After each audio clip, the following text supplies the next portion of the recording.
Bismillahirrahmanirrahim. Assalamualaikum warahmatullahi wabarakatuh. Kenalkan, nama saya Muhammad Reza, NIM 2001010200501.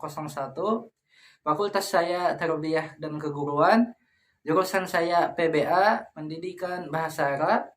Di sini saya akan memenuhi tugas mata kuliah saya ataupun tugas UAS saya dengan mata kuliah Psikologi Umum dihimpun oleh dosen Ibu Siti Rahmah MPD, membahas tentang gejala jiwa, kognisi, penginderaan, pengamatan, tanggapan, reproduksi, dan asosiasi. Apa sih itu kognisi? Kognisi berasal dari kata kognitif yang berarti hal yang berhubungan dengan pengamatan.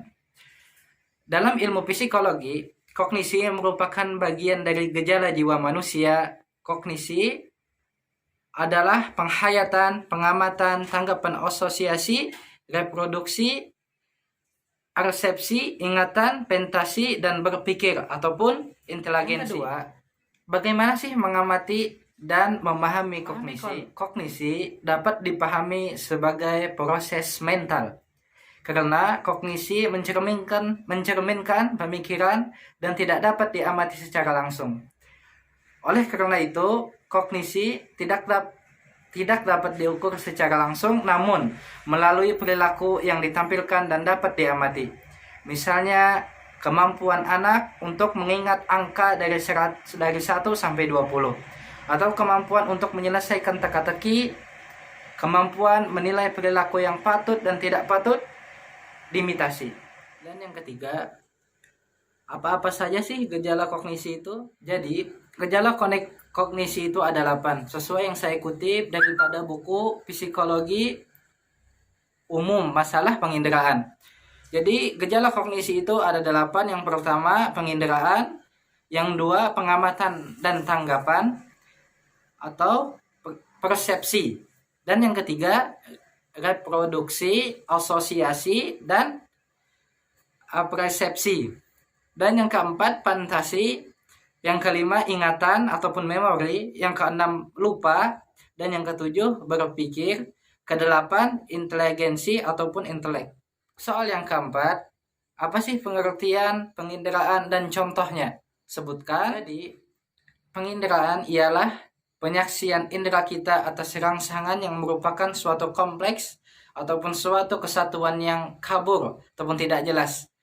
Dalam penginderaan, bagian-bagian atau unsur-unsur dari rangsangan yang belum terurai masih menjadi satu, bahkan diri kita pun seakan-akan termasuk di dalamnya. Jadi jiwa kita pun menjadi pasif. Misalnya, penginderaan kita atas kendaraan-kendaraan yang simpang siur di jalan raya, panas terik matahari yang kita rasakan waktu kita asik bermain, dan sebagainya. Soal yang kelima, ada berapa bagian sih penginderaan yang ada dalam diri kita? Penginderaan yang ada dalam diri kita yang saya kutip dari buku Psikologi Umum juga masalah tentang penginderaan, yaitu ada 9.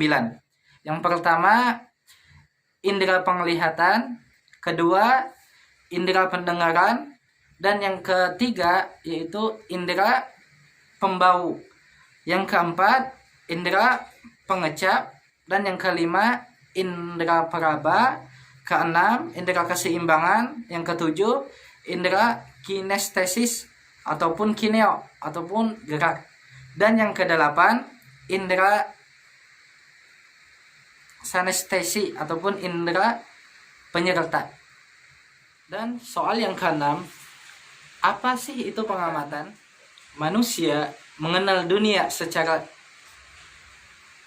jelas, baik dirinya sendiri maupun dunia sekitarnya, di mana dia ada, dengan melihatnya, mendengarnya, membawanya, atau mengecapnya. Cara mengenal objek demikian itu disebut mengamati. Sedangkan melihat, mendengar, dan seterusnya disebut modalitas pengamatan. Hal yang diamati itu dialami dengan sifat-sifat. Di sini, kini, sendiri, dan bermateri. Nah, adapun soal yang ketujuh, Apa sih pengertian pengamatan? Ialah proses mengenal dunia luar dengan dunia menggunakan indera.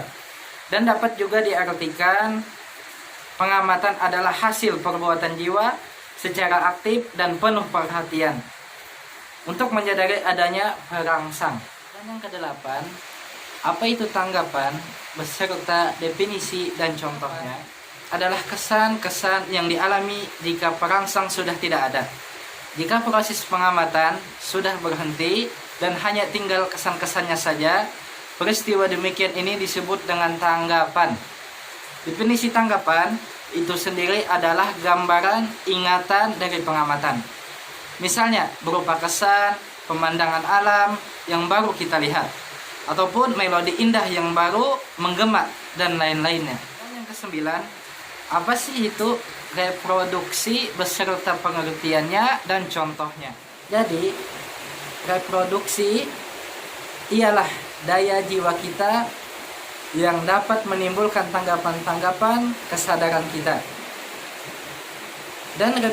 Dan reproduksi ialah juga memunculkan tanggapan-tanggapan dari keadaan bawah sadar ataupun tidak disadari ke dalam keadaan yang disadari.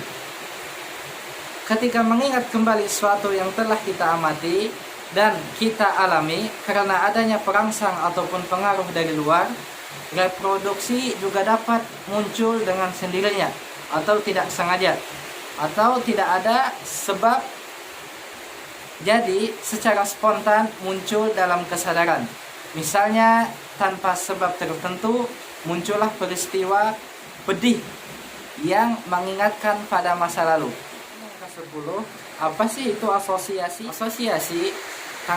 Asosiasi tanggapan ialah sangkut paut antara anggapan satu dengan yang lain di dalam jiwa. Tanggapan yang berasosiasi bercenderungan untuk memproduksi, artinya apabila yang satu disadari, maka yang lain ikut disadari juga. Ini saja yang dapat saya sampaikan. Dan terima kasih atas dosen saya, yaitu Ibu Siti Rahmah, MPD, yang telah membimbing saya dan telah bersabar atas bimbingannya kepada saya selama berbulan-bulan ini. Saya ucapkan terima kasih banyak. Syukran lakum ya ustazah. Wa